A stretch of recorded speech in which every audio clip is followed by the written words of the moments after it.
Hello, good morning. कैसे हैं आप सब? सब अच्छा हैं? चलिए, आज हम बात करेंगे यूजीसी नेट कॉमर्स के अंतर्गत यूनिट नंबर 7 के एक टॉपिक जो कि काफी महत्वपूर्ण टॉपिक है और इस बार उससे एग्जामिनेशन में प्रश्न भी आया है ना। जो स्टूडेंट्स जून 2024 के एग्जाम में अपीयर हुए हैं 18 जून को, उन्होंने देखा होगा कि वो क्वेश्चंस डायरेक्ट पूछे गए हैं और इसके बारे में हमने अपने नोट्स में पहले भी डिटेल चर्चा की है और पहले भी क्लासेस चली हैं। आज मैं फिर उसकी डिटेल चर्चा आप लोगों के बीच करने वाला हूं, क्योंकि यहां से क्वेश्चंस अलग अलग फॉर्मेट में अलग अलग एग्जाम में पूछे जाते हैं, है ना। कभी वो मैच ऑफ द फॉलोइंग में पूछा गया है, कभी वो डायरेक्ट पूछा गया है, कभी वो कॉन्सेप्चुअल टाइप से पूछा गया है।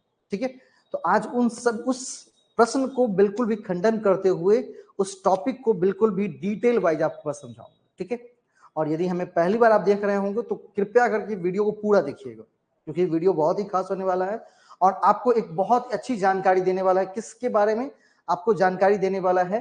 टाइप्स ऑफ बैंकिंग के बारे में। किसके बारे में? टाइप्स ऑफ बैंकिंग के बारे में। ठीक है, तो वीडियो को स्किप नहीं करना है, पूरी देखनी है ना। क्योंकि देखिए, जब डिटेल अगर हमें आपको नॉलेज चाहिए तो थोड़े से लंबे वीडियो हमें बनाने पड़ेंगे, क्योंकि अगर डिटेल चर्चा डेप्थ नॉलेज चाहते हो तो हम लोगों को उस पर काम करना पड़ता है, कंटेंट जमा करना पड़ता है और कंटेंट को डिलीवर करने में लगभग 30 मिनट 40 मिनट की वीडियो जाएंगे।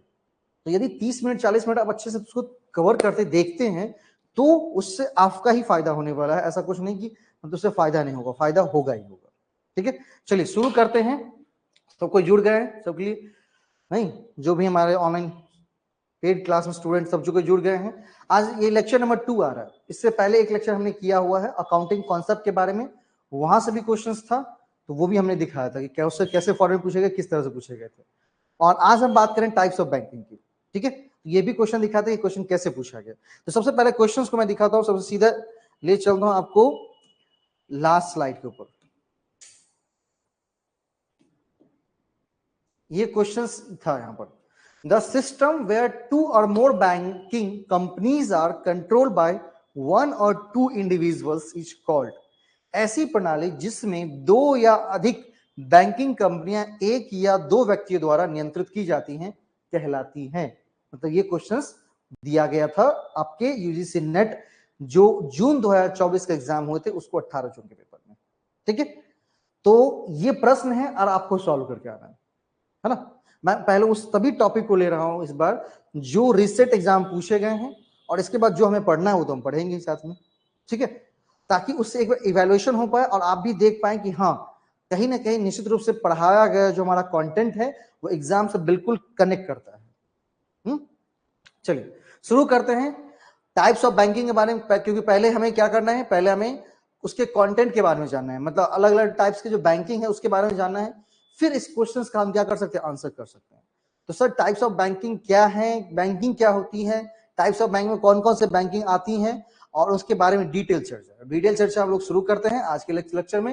ये लेक्चर नंबर 2 है और यूजीसी नेट दिसंबर 2024 मतलब दिसंबर 2024 के लिए हमने बैचेस अनाउंस कर दिए, कंप्लीट फाउंडेशन बैच जो कि 50% ऑफ के साथ चल रहा है। ठीक है, या आप मुझे कहीं भी देख रहे हो, फेसबुक के माध्यम से देख रहे हो, यूट्यूब के माध्यम से देख रहे हो, और जो हमारे पेड स्टूडेंट हो उन सभी से आग्रह है कि अपने दोस्तों के बीच में जरूर शेयर करना है।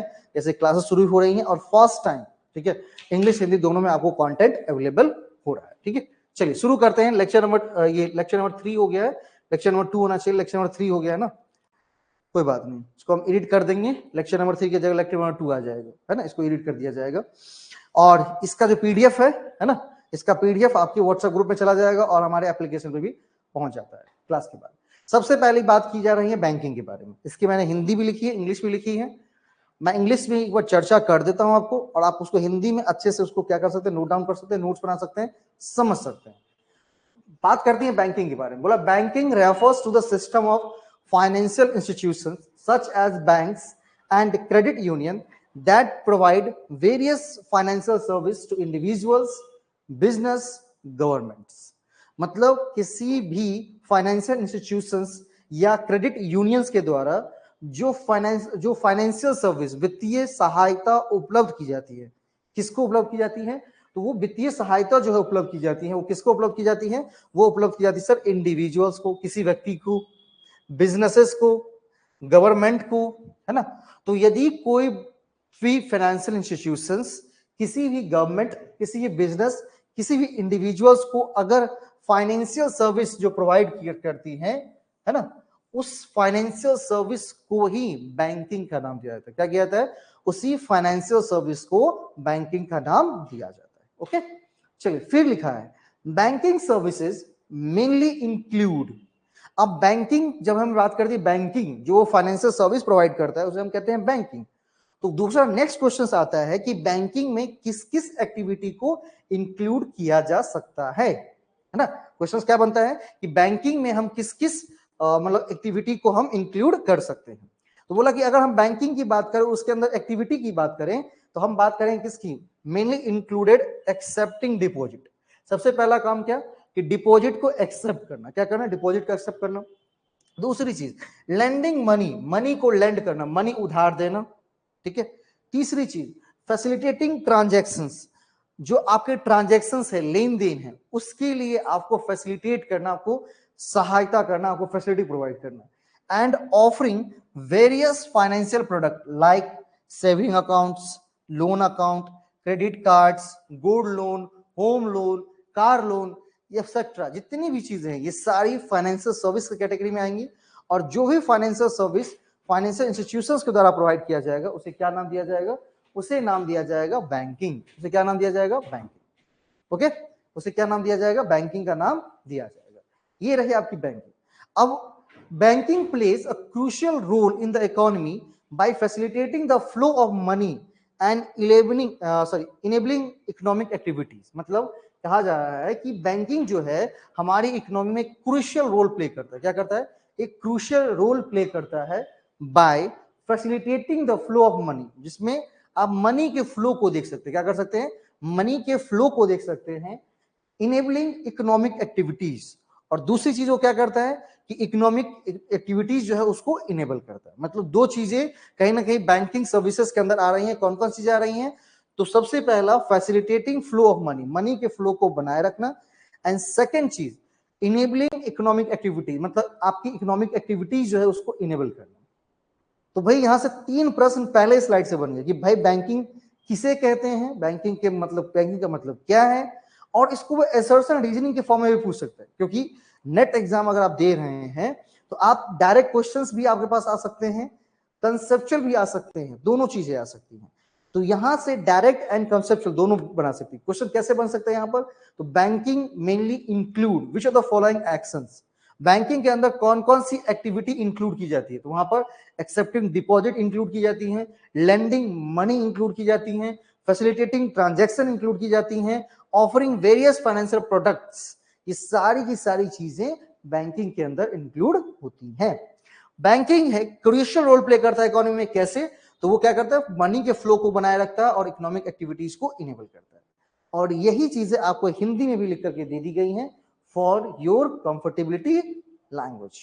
ठीक है, तो मैं इंग्लिश में पढ़ करके समझा देता हूं, इसको आप हिंदी में उसको आसानी से पढ़ सकते हैं। मैं इसलिए हिंदी में नहीं पढ़ता हूं क्योंकि इसको आप आसानी से पढ़ सकते हैं। जो आपकी प्रॉब्लम्स है उसको सॉर्ट आउट करना। देखिए भले ही हमें हिंदी आती है लेकिन हमें सीखनी इंग्लिश में है।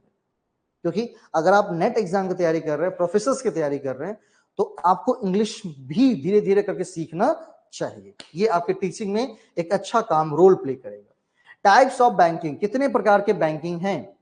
सबसे पहला होता है ब्रांच बैंकिंग, दूसरा है चेन बैंकिंग, तीसरा है करस्पॉन्डेंट बैंकिंग, चौथा है यूनिट बैंकिंग, पांचवा है ग्रुप बैंकिंग, छठा है रिटेल बैंकिंग, सातवां है होलसेल बैंकिंग, आठवां है रिलेशनशिप बैंकिंग, नौवां है सोशल बैंकिंग, दसवां है shadow banking, digital banking, narrow banking और Islamic banking, Islamic and Sharia banking. मतलब ये 13 प्रकार के बैंकिंग आपको देखने को मिलेंगे। कौन कौन से मिलेंगे? Branch, chain, correspondent, unit, group, retail, wholesale, relationship, social, shadow, digital, narrow, Islamic. ये 13 प्रकार के टाइप्स ऑफ बैंकिंग आपको बैंकिंग में देखने को मिलेंगे। मतलब टाइप्स ऑफ बैंकिंग जो है, बैंकिंग में 13 प्रकार की बैंकिंग आपके सामने प्रेजेंट होती है। अब हर एक बैंकिंग में क्या बात है, क्या ऐसा खास है इसके लिए हमने इसको अलग अलग तैयार किया है। सबसे पहले बात की है हमने ब्रांच बैंकिंग की। किसकी बात की है? हमने बात की है ब्रांच बैंकिंग की, है ना। चलिए, ब्रांच बैंकिंग क्या होता है?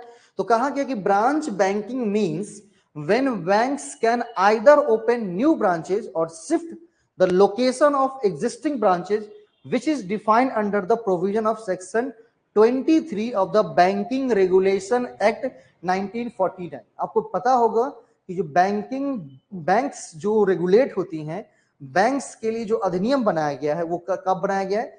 1949 में, और उसका क्या नाम है? Banking regulation act 1949। अब इस 1949 के सेक्शन नंबर 23 में ये डिफाइन किया गया है। क्या डिफाइन किया गया है? डिफाइन किया गया है कि बैंक्स जो है वो नए ब्रांचेस ओपन कर सकती हैं या अपने एग्जिस्टिंग ब्रांच को यहां से वहां शिफ्ट कर सकती है। मान लीजिए कि वो कठलवाड़ी में है और यहां से थोड़े से हट करके कहां पर खोलना पड़ेगा? इनकम टैक्स के पास खोलना पड़ेगा।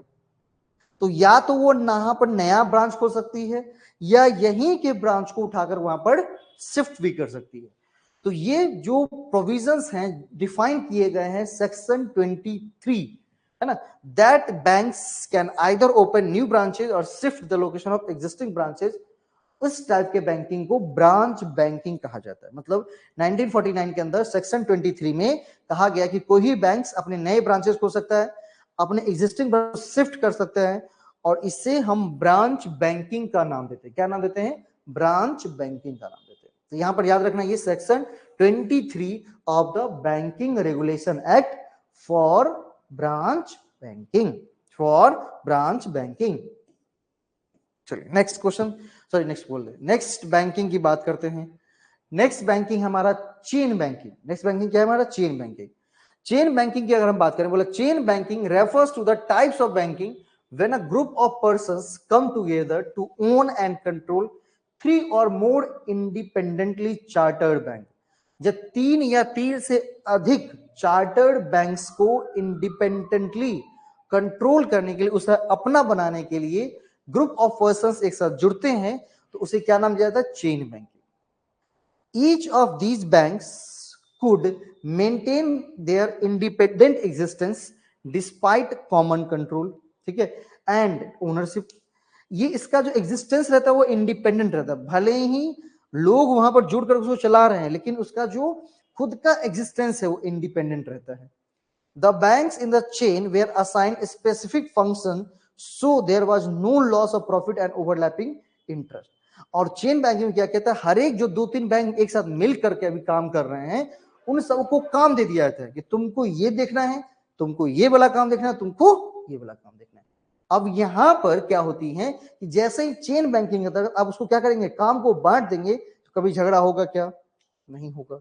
तो वहां पर कोई भी इसके बीच में कोई इश्यू, कोई भी लॉस, कोई भी प्रॉफिट, कोई भी was no loss of profits and overlapping interest. मतलब वहां पर हमें लॉस नहीं देखने को मिलता है। क्या है? लॉस भी नहीं देखने को मिलता है। एंड दूसरी चीज हमें क्या मिला है? दूसरी चीज हमें कि हर एक काम के लिए अलग अलग बैंक को असाइन किया जाता है, ठीक है। इसे क्या कहते हैं? चेन बैंकिंग कहते हैं। इसको क्या कहते हैं? इसको चेन बैंकिंग।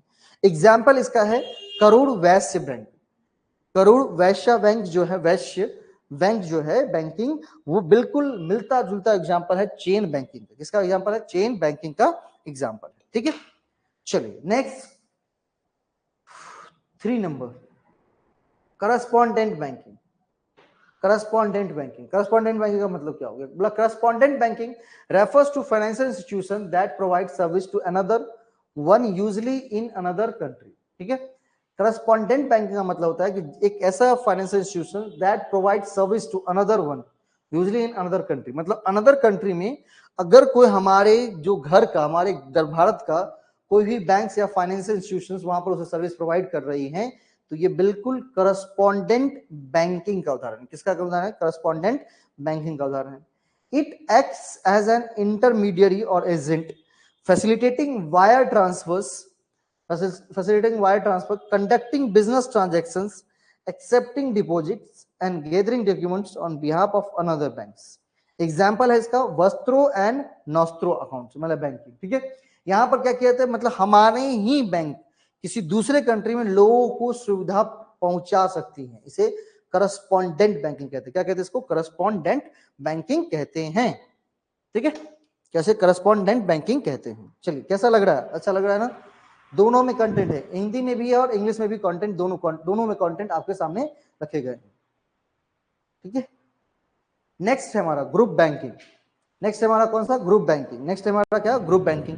बोला ग्रुप बैंकिंग की अगर हम बात करेंगे तो बोला क्या? Group banking refers to a system in which a group of banks functions under a single holding company, जहां पर बहुत सारे बैंकों का एक ग्रुप सिंगल होल्डिंग कंपनी के अंतर्गत काम करता है, उसके अंदर काम करता है। The control a company can have over two financial institutions, the control company can have over two financial institution. लेकिन ये ध्यान रखना होगा कि कुछ फाइनेंशियल इंस्टीट्यूशंस के पास, उस कंपनी के पास नहीं, जो कंपनी मान लीजिए क्या चला रही, ग्रुप बैंकिंग चला रही, उस कंपनी के पास कम से कम 2 फाइनेंशियल इंस्टीट्यूशन जरूर होने चाहिए। अगर वो नहीं है तो फिर वो ग्रुप बैंकिंग का एग्जांपल नहीं बन सकता। क्या कर सकता है? ग्रुप बैंकिंग का एग्जांपल नहीं बन सकता।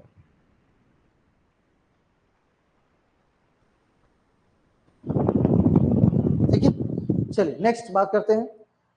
These groups of banks have to follow the rules and regulation of the company। और ये बैंक्स क्या करेंगे? रूल्स और रेगुलेशन फॉलो करेंगे। किसे? कंपनी के फॉलो करेंगे, क्योंकि कंपनी के अंदर काम कर रहे हैं। They have to function within the barriers of the company. और जिस जहां तक बैरियर लगा दिया कंपनी ने, वो वहां तक ही जाकर काम कर सकते, उससे आगे नहीं बढ़ सकते, क्योंकि वो एक बड़ा बैरियर के ऊपर काम करता है। अब आप इंडिपेंडेंटली काम नहीं कर रहे हैं, आप काम कर रहे हैं किसी के अंदर, आप काम कर रहे हैं किसी के अंदर। तो वहां पर क्या हो जाएंगे? They have to function within the barrier of the country, मतलब बैरियर ऑफ कंट्री, मतलब कंट्री का जो, सॉरी, कंपनी का जो बैरियर है वहीं तक हमें फंक्शन करना है, उससे आगे बिल्कुल भी नहीं बढ़ना है। अगला हमारा रिटेल बैंकिंग। अगला क्या हमारा? Retail banking. रिटेल मतलब हम जानते हैं खुदरा बैंकिंग। रिटेल मतलब क्या होता है? खुदरा। होलसेल मतलब क्या होता है? थोक। तो बैंकिंग में भी 2 प्रकार के बैंकिंग है, एक है होलसेल रिटेल बैंकिंग और एक है होलसेल बैंकिंग। रिटेल बैंकिंग की बात करते हैं, बोला retail banking is banking that provide financial service to individuals, consumers rather than business. ठीक है, रिटेल बैंकिंग मतलब वह बैंकिंग जो कि फाइनेंशियल सर्विस प्रोवाइड करे इंडिविजुअल कंज्यूमर को, रेदर देन बिजनेस। जो बिजनेस को क्या करती है? फाइनेंशियल सर्विस नहीं प्रोवाइड करती, वो केवल और केवल इंडिविजुअल को ही बैंकिंग प्रोवाइड करती है। मतलब यहां पर आप देखेंगे कि जितने टाइप्स ऑफ बैंक हमने पढ़े हैं, उन सब में एक अपनी एक खास विशेषता है। वो विशेषता हमें ध्यान रखना है, क्योंकि उसी विशेषता के आधार पर क्वेश्चन पूछा गया था। और अगर आपको याद है तो फिर करिए, वरना छोड़ दीजिए। ठीक, तो बोला retail banking is banking that provide financial service to individual consumers rather than business. Retail banking is a way for individual consumers to manage their company, have access to credit and deposits their money in a secure manner. It also known as a consumer banking or personal banking, और इसी का नाम है consumer banking और personal banking. क्योंकि यहाँ ने क्या किया कि जैसे ही रिटेल बैंकिंग यहाँ पर आया, जैसे ही रिटेल बैंकिंग इंडिविजुअल कंज्यूमर्स, किसके लिए? कंज्यूमर्स के लिए, टू मैनेज देयर मनी, किसके लिए? मनी को मैनेज करने के लिए। किसके लिए? मनी को मैनेज करने के लिए। मनी को क्या करने के लिए? मैनेज करने के लिए, क्रेडिट कार्ड एक्सेस देने के लिए, डिपॉजिट एक्सेप्ट करने के लिए सिक्योर मैनर में। और इसे ही कंज्यूमर बैंकिंग और पर्सनल बैंकिंग कहते हैं। इसको इसी क्या कहते हैं? इसी को consumer banking and personal banking कहते हैं। क्या कहते हैं? कंज्यूमर बैंकिंग और पर्सनल बैंकिंग। नेक्स्ट बैंकिंग की अगर हम बात करेंगे, होलसेल बैंकिंग। बोला wholesale banking involves banking service for high net worth client like corporate, commercial bank, mid size companies. मतलब जिसकी नेटवर्थ बहुत बड़ी है, उसको अगर फाइनेंशियल सर्विस हम प्रोवाइड कर रहे हैं, तो इसे नाम दिया जाएगा किस चीज का? इसे नाम दिया जाएगा होलसेल बैंकिंग। रिटेल बैंकिंग में क्या था कि किसी भी कॉर्पोरेट को, किसी भी कंपनी को बैंकिंग सर्विस नहीं दे सकता है, केवल और केवल इंडिविजुअल को ही देना है। लेकिन जब बड़े बड़े क्लाइंट्स, जिसकी नेटवर्क वहां भी ज्यादा है, जिसमें कॉर्पोरेट आते हैं, कमर्शियल बैंक्स आते हैं, मिड साइज कंपनी जाती हैं, है ना, उनको कहा गया कि क्या करना है आपको? सर्विस हाई, मतलब आपको क्या करना है, मतलब जो हमारे कॉर्पोरेट है, कंज्यूमर से बैंक से कंपनी, उसको जो बैंकिंग देना है, किसके द्वारा देना है? होलसेल बैंकिंग के द्वारा देना है। और जो इंडिविजुअल होगा उसके लिए क्या देना है? रिटेल बैंकिंग देना है। बोला कि India has suitable investment climate and is seen as favored investment destination, so it has huge potential for the growth. For this vertical of banking, it provides an ease of access, the complete financial portfolio of a client who can easily borrow through the same and make suitable allocations transfer etc. ठीक है, मतलब यहां पर क्या होती है, एक ease of access दिया जाता है जो कि कंप्लीट क्या करेगा, फाइनेंशियल पोर्टफोलियो मतलब कंप्लायंट के फाइनेंशियल पोर्टफोलियो को तैयार करेगा, इजिली ब्राउज करेगा through the same and make suitable allocation and transfer. इसे कहते हैं कौन सा, इसे कहते हैं सर हमारे द्वारा क्या कहा जाना है, इसको होलसेल बैंकिंग कहना, क्या कहना, होलसेल बैंकिंग। अगला हमारा रिलेशनशिप बैंकिंग, अगला क्या हमारा रिलेशनशिप बैंकिंग।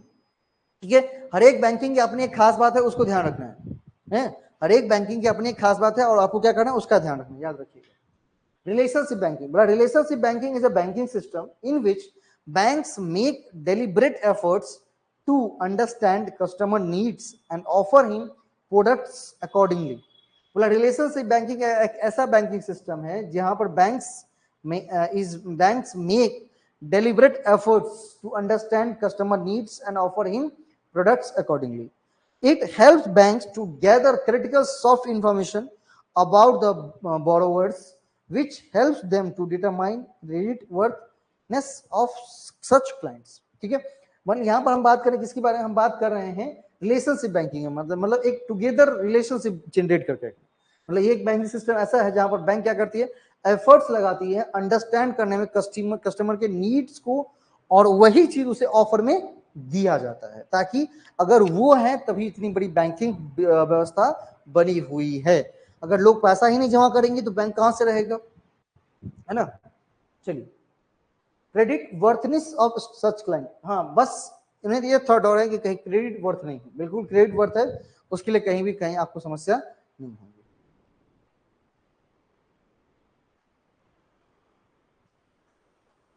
चलिए अगला बैंकिंग पढ़ते हैं, अगला बैंकिंग का नाम है शैडो बैंकिंग। अगला बैंकिंग क्या नाम है, शैडो बैंकिंग नाम है। शैडो मतलब क्या होता है, छाया। शैडो का मतलब क्या होता है, छाया। तो भाई बैंक, ये भी बैंकिंग कुछ इस तरह से ही है। बोला shadow banking is the term used to describe bank like activities mainly float lending that take place outside the traditional banking sector. ठीक है, शैडो बैंकिंग एक बड़ा ही बैंक्स लाइक एक्टिविटीज हो गया है, जिसमें लोग अब पुराने जमाने ट्रेडिशनल से नहीं, नए जो मॉडर्न हमारे बैंकिंग सिस्टम बने उसको लेकर के चलना चाहते हैं।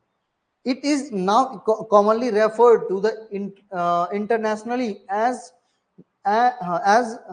non-bank financial intermediation or make market-based finance। मतलब बोला इसे commonly referred किया जाता है internationally as non-bank financial intermediation for market-based finance। Shadow banking lending has a similar function to traditional banking lending। मतलब लेकिन जो lending facility है वो दोनों की सेम ही है। मतलब यहां पर that take place outside the traditional banking sector, मतलब ट्रेडिशनल बैंकिंग सेक्टर से हट करके लोगों को पैसा उधार देना, यही कहलाता है हमारा कौन सा, यही हमारा कहलाता है शैडो बैंकिंग। क्या कहलाता है हमारा, शैडो बैंकिंग कहलाता है। क्या कहलाता है, शैडो बैंकिंग कहलाता है। अगली बैंकिंग की अगर हम बात करेंगे, अगली बैंकिंग का नाम है डिजिटल बैंकिंग। अगले बैंकिंग का नाम है हमारे पास डिजिटल बैंकिंग। डिजिटल बैंकिंग मतलब समझ ही गए, बिल्कुल सब कुछ क्या करना है, डिजिटलाइज करना, ऑनलाइन माध्यम से करना है। बोला डिजिटल बैंकिंग की अगर हम बात करेंगे, digital banking as an umbrella term that include all banking activities perform through technological means. मतलब यदि किसी पूरी बैंकिंग सिस्टम को टेक्नोलॉजिकल मीन्स के थ्रू परफॉर्म किया जाए तो उसे क्या कहा जाएगा, डिजिटल बैंकिंग कहा जाएगा। क्या कहा जाएगा, डिजिटल बैंकिंग कहा जाएगा। Online banking a part of digital banking, online banking भी एक डिजिटल बैंकिंग का पार्ट है। refers to the daily banking practices conducted through internet enabled service। मतलब इंटरनेट enabled सर्विस के थ्रू कनेक्ट करके बैंकिंग, डेली बैंकिंग प्रैक्टिसेस को conduct करना। साथ ही साथ ऑनलाइन बैंकिंग भी क्या है, डिजिटल बैंकिंग का ही एक पार्ट है। The function of digital banking are extensive whereas online banking is for more ordinary activity. मतलब फंक्शन डिजिटल बैंकिंग के फंक्शन की बात करें तो वो एक्सटेंसिव है, मतलब बहुत ही ज्यादा वाइड है। Whereas online banking is for more ordinary activity, मतलब जो ऑनलाइन बैंकिंग की बात करेंगे तो उसे मोर ऑर्डिनरी है। Digital bank possess relatively more security concern when compared to online banking. मतलब डिजिटल बैंकिंग क्या करता है, करता है रिलेटिवली मोर सिक्योरिटी, ज्यादा security concern when compare to online banking, जब उसे कंपेयर किया जाए किससे, ऑनलाइन बैंकिंग के थ्रू क्या किया था, कंपेयर किया था। Digital banking provides a more personalized experience to meet your financial needs. Digital banking क्या करता है, आपको एक पर्सनलाइज्ड एक्सपीरियंस प्रोवाइड करता है जिसके थ्रू आप फाइनेंशियल नीड्स को पूरे कर सकते हो। ठीक है, इसे कहा जाता है डिजिटल बैंकिंग। अगली हमारी कौन सी, इस्लामिक बैंकिंग या सरिया बैंकिंग। इस्लामिक बैंकिंग या सरिया बैंकिंग, बोला Islamic banking is a banking और banking activities that is consistent with the principle of Sharia and its practical application through the development of Islamic economics। ठीक है, मतलब Islamic banking जो है, सरिया बैंकिंग जो है, वो जो इस्लाम में सरिया कानून है नहीं मुस्लिमों का, उस कानून के थ्रू वो क्या होता है, वो रन किया जाता है। ठीक है, और मतलब practical application through the development of Islamic economics. Islamic economics को आगे बढ़ने दीजिए, फिर हम क्या करेंगे, फिर आपको प्रैक्टिकली फॉर्म में भी इसको करके दिखाना है। ठीक है, चलिए Islamic banking and Sharia banking. ठीक है, अगली हमारी कौन सी है, नैरो बैंकिंग।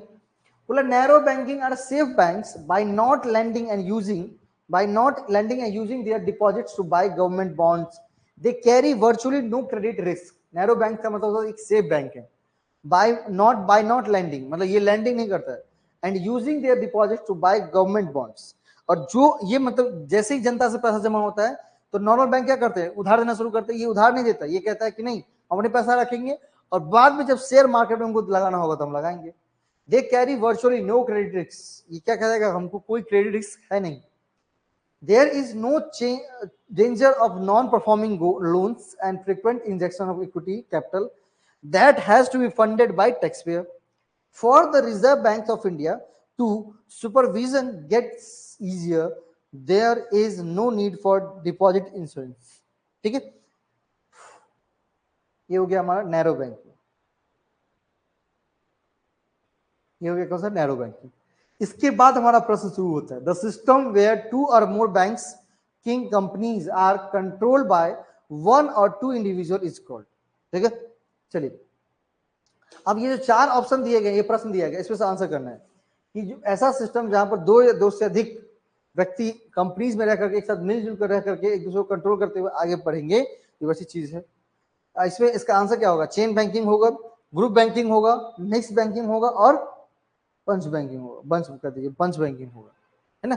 तो ये उसका क्वेश्चन आया था हमारे 18 जून 2024 को। इसका आंसर करिए कि अभी जो आपने अलग अलग तरह के बैंकिंग को पढ़ा है, इसमें से वो कौन से बैंक आएंगे। आंसर इज जल्दी जल्दी, कम ऑन। जो आपने क्वेश्चंस पढ़ा, जो अपने कंटेंट पढ़ा है उसी का एक क्वेश्चंस निकाल के हमने दिया है। इसका आंसर बताइए सब कोई।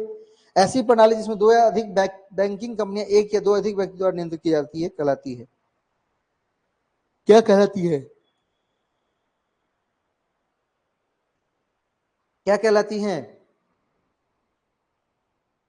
क्या कहलाती नहीं पता भाई। जैसे ही एक से ज्यादा बैंक्स इन्वॉल्व हुए, अब वो धीरे धीरे क्या करने लगता है कि चेन नहीं, ग्रुप नहीं, सीधे पंच नहीं, सीधा सीधा क्या मारे, मिक्स बैंकिंग मारे। क्या मारे, मिक्स बैंकिंग मारे। क्योंकि एक बार जब, क्योंकि हम यहाँ पर एक बार अगर देखेंगे, फिर से क्वेश्चन को पढ़ेंगे, ऐसा सिस्टम जहां दो या दो से अधिक बैंकिंग कंपनियां जो है कंट्रोल करती बाय वन और टू इंडिविजुअल इज कॉल्ड। ठीक है, इसे क्या नाम दिया जाएगा, चेन बैंकिंग का दिया जाएगा, ग्रुप बैंकिंग का दिया जाएगा, मिक्स बैंकिंग का दिया जाएगा और ब्रांच बैंकिंग का दिया जाएगा, सॉरी पंच बैंकिंग का दिया जा रहा है। कौन सा होगा, फटाफट बोलिए। अभी आपने अलग अलग टाइप के कम क्या है, अलग अलग टाइप के बैंक के बारे में पढ़ा है और उसी से रिलेटेड क्वेश्चन, तो फटाफट बनाइए जल्दी जल्दी। क्या होगा आंसर, जो भी लोग जुड़े हुए हैं,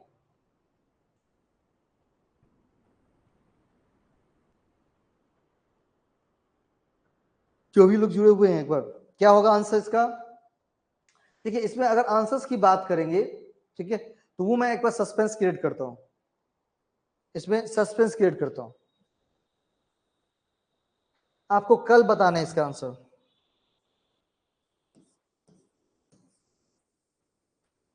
है ना। अगर सही जवाब दिया तो कितना,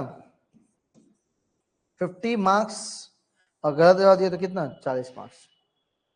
अब ये मत कहिए कि भाई 50 पास होने 50 ही दे रहे हैं, फेल होने 50-40 दे रहे हैं, ऐसा नहीं, रैंकर की बात हो रही है। जिसके 50 वो 1, जिसके 40 या 45 वो 2 पर। ठीक है, अगला क्या होगा इसका आंसर, आंसर क्या होगा, chain banking, group banking, mix banking.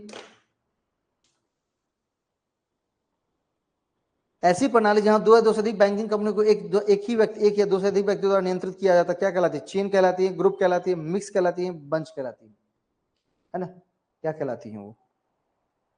चलिए, इसका आंसर क्या करना है आपको? कमेंट में करना है। इसका आंसर क्या करना है आपको? कमेंट में करना है। साथ ही साथ बाकी सेशन कैसा लगा इसके बारे में हमें बताइएगा। पिछले महीने क्लास नहीं चली थी, पिछले महीने डेमो खत्म हो जाती, कॉमर्स की भी एक दो डेमो और ले लीजिए, बाकी अपना अपना एग्जाम देकर के, सॉरी अपना अपना क्या करिए, अपना एडमिशन लेकर के उसमें पढ़ाई शुरू करिए, ठीक है? क्योंकि दिसंबर 2024 के लिए कंप्लीट फाउंडेशन बैच हम लोगों ने स्टार्ट की है, और जिसके अंदर हम इस बार कॉमर्स को हिंदी इंग्लिश दोनों पढ़ रहे हैं। इसकी का ये लेक्चर नंबर 2 था, ठीक है? और जो भी हमारी वीडियो जाती है वो हमारे व्हाट्सएप, फ्री व्हाट्सएप ग्रुप में और टेलीग्राम ग्रुप में जोड़ जाती है। आप उसको भी ज्वाइन कर लीजिए ताकि वहां से भी आपको बेनिफिट्स मिलेगा, ठीक है? कोई दिक्कत होगी आप क्या कर सकते हैं, नंबर लिख देता हूं मैं, कॉल एंड व्हाट्सएप हमें कर लीजिएगा, है ना?